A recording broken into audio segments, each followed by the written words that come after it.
to add my lye in. And I'm using a little bit over a 10% water discount, just so that it helps the soap cure a little bit faster with less water to evaporate. So I'm gonna mix my lye here. I have goggles on for eye protection. And I'm making it in a small batch just because my mold only holds 6.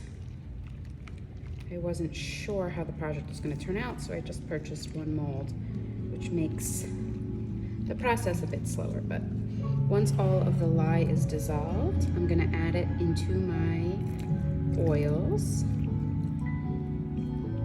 And the hot lye water will help my oils melt so that I can soap at a cooler temperature without getting the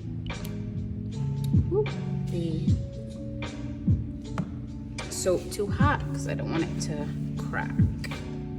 So this is gonna melt away. I just press the oils against the side, press them down just to help them melt a little bit faster.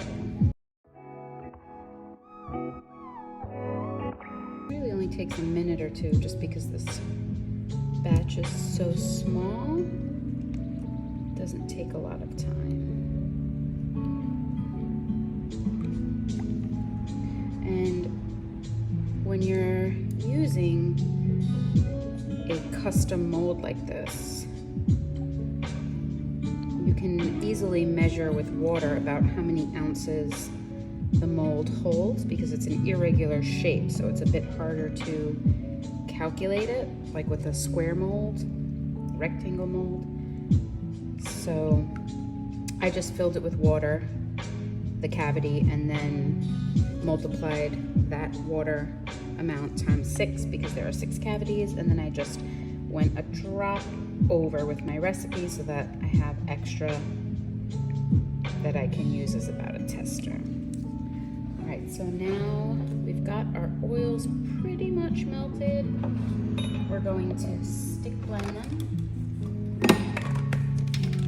And I'm going to just do it to a light trace, just because I still have to add in my soap saving microbes.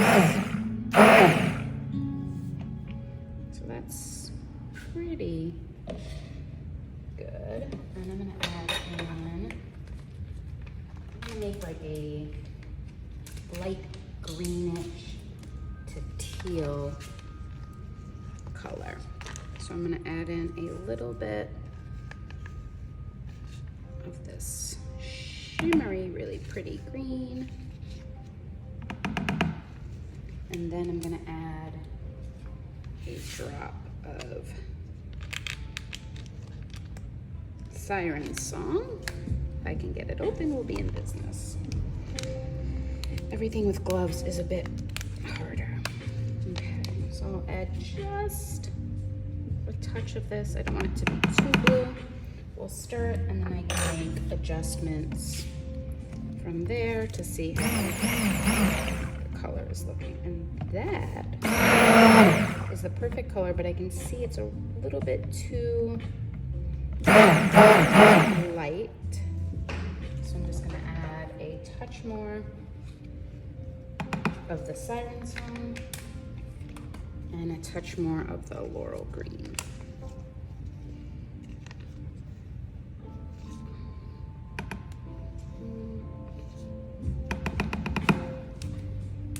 And then we will see.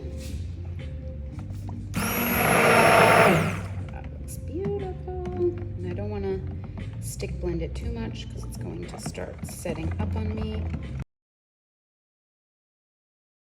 Next thing I'm going to do is I'm going to get my fragrance, and I'm going to measure out about how much fragrance I need.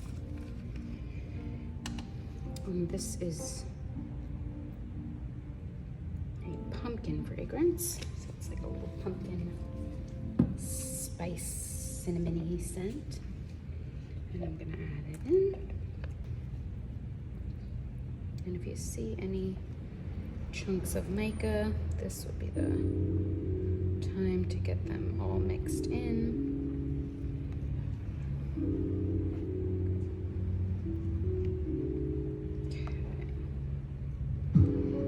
Go on the lower end of my fragrance percentage.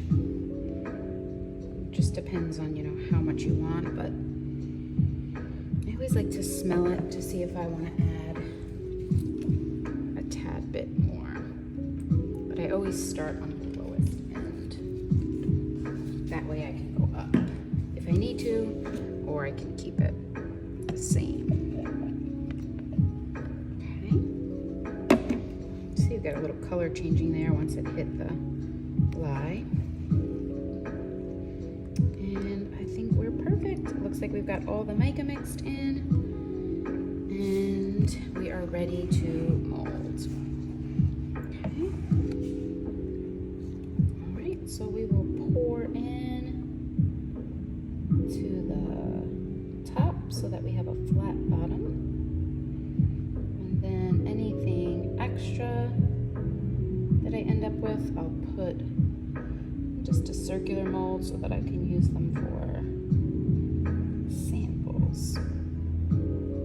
Like I said, I measured out so that I would fill my 6 cavities up, but I left a little bit of extra for mistakes, spills, like that. Just fill it over.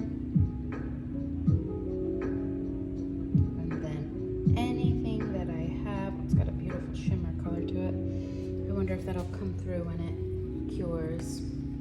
And then this is just a little round mold that I had that I'm using to pour the soap in.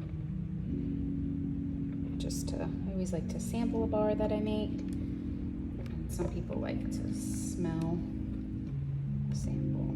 So I'll let that cure in there. And I also like to use my samples as a way to test to see if I'm ready to unmold these, since they're a little bit trickier to unmold because of all the crevices. I like to test unmolding on this first. That way if I see that it's too soft, I know that I should not attempt these because I don't want to ruin the pumpkin texture on the inside. Just top these off with the extra. And then I will bring you back tomorrow when it is time to unmold these beauties.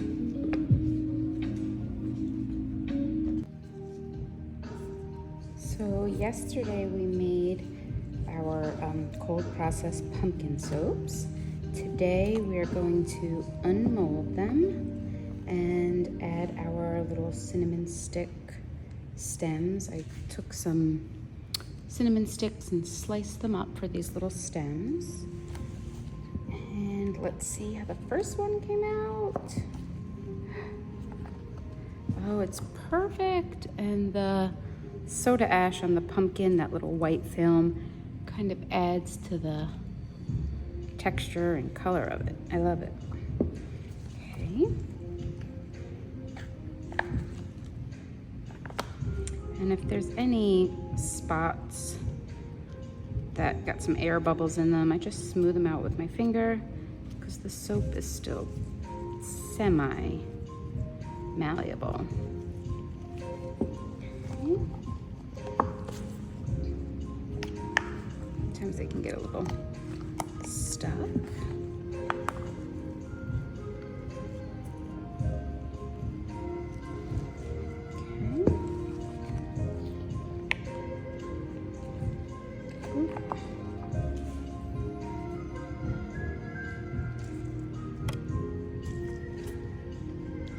Get a little closer for you to see.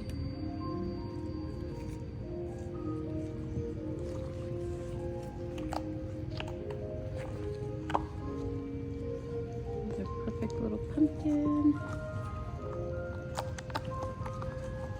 So separate the sides. Pop it out. Perfect. They came out great. And then the last step, while the soap is still a little bit soft, is going to be to take the cinnamon stems and just push them in a bit. Okay, a little sideways. And the cinnamon sticks are pretty fragile. It took a bit to get them. I tried cutting them with scissors. That kind of cracked them, and some of them cracked, and I just had to push the pieces back together because once they're in the soap, you can't really tell. Ooh. There's another one. So this one kind of cracked up a little bit, but once it's in the soap, you can't even tell.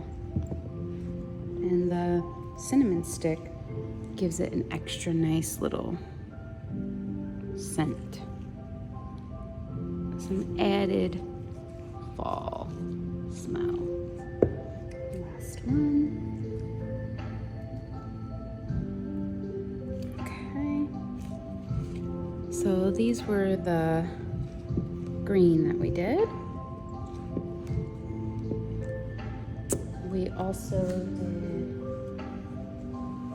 an orange, a deeper orange color.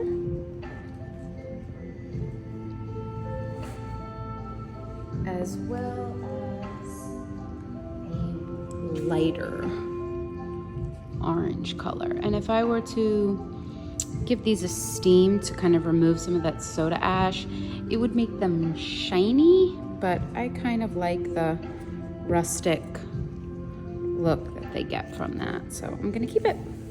And there they are. These are our little pumpkin guest soaps.